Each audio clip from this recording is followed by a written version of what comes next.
ke channel aku, karena kali ini aku mau sharing sesuatu yang sangat mengerikan. Bisa dibilang mengerikan,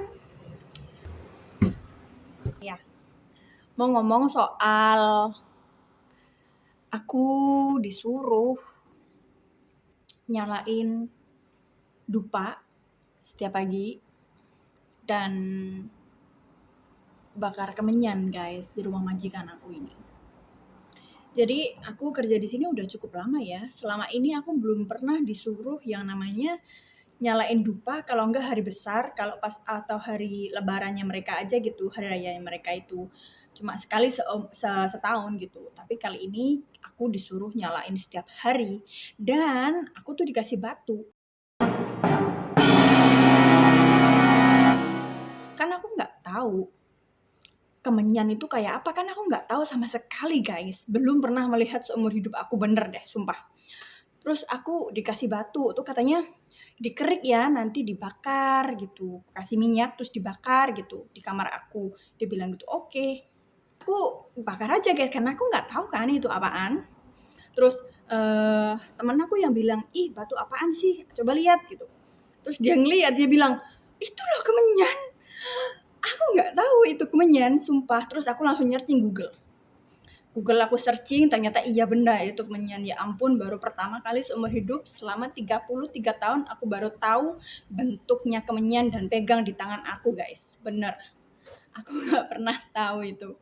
So, aku udah parno sendiri kan, kok disuruh bakar dupa, disuruh bakar kemenyan segala macam kan. Kalau di orang Indo kan itu identik dengan hal-hal mistis ya. Kenapa sih majikanku tiba-tiba kayak gini? Aku bilang gitu kan.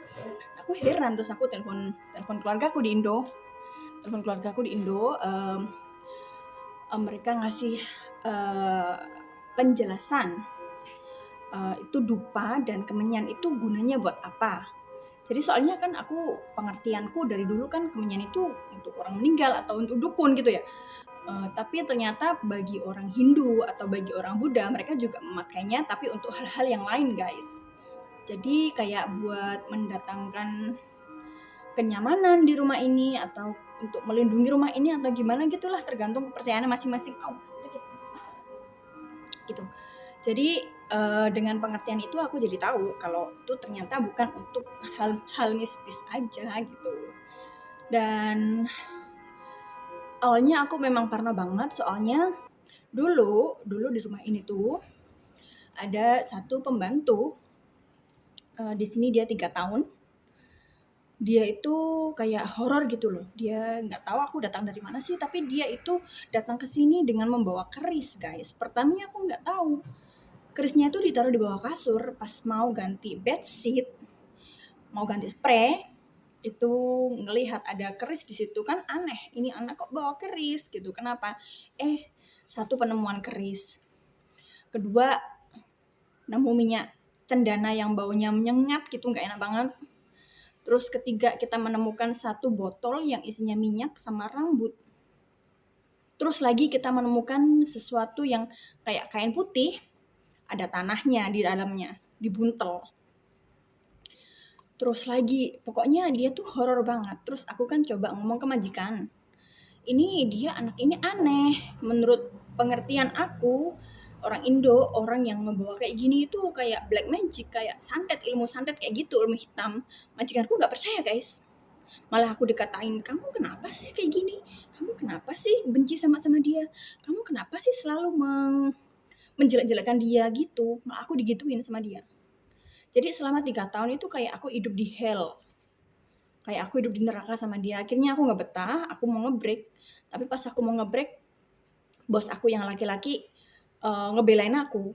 Akhirnya dia ngasih pengertian ke istrinya kalau apa yang si pembantu ini lakukan adalah hal-hal nggak bener. Especially dia punya keris. Itu kerisnya majikan laki-laki itu bukan melihat secara mistis atau secara black magic gimana, itu nggak seperti itu, tapi dia nggak suka pembantunya menyimpan barang tajam di rumah ini gitu. So akhirnya itu pembantu dikeluarkan dari rumah tapi kan setelah beberapa tahun kemudian majikanku nyuruh bakar dupa, kemenyan segala macam kan. Aku kan perasaannya agak horor ya, karena udah pernah punya pengalaman seperti itu. Soalnya dari aku di Indo dulu, aku nggak pernah melihat hal-hal yang mistis kecuali di TV. Jadi keluarga kami itu jauh dari kata-kata yang mengetahui hal-hal seperti itu, apalagi bapakku nggak percaya banget hal-hal kayak gitu, guys.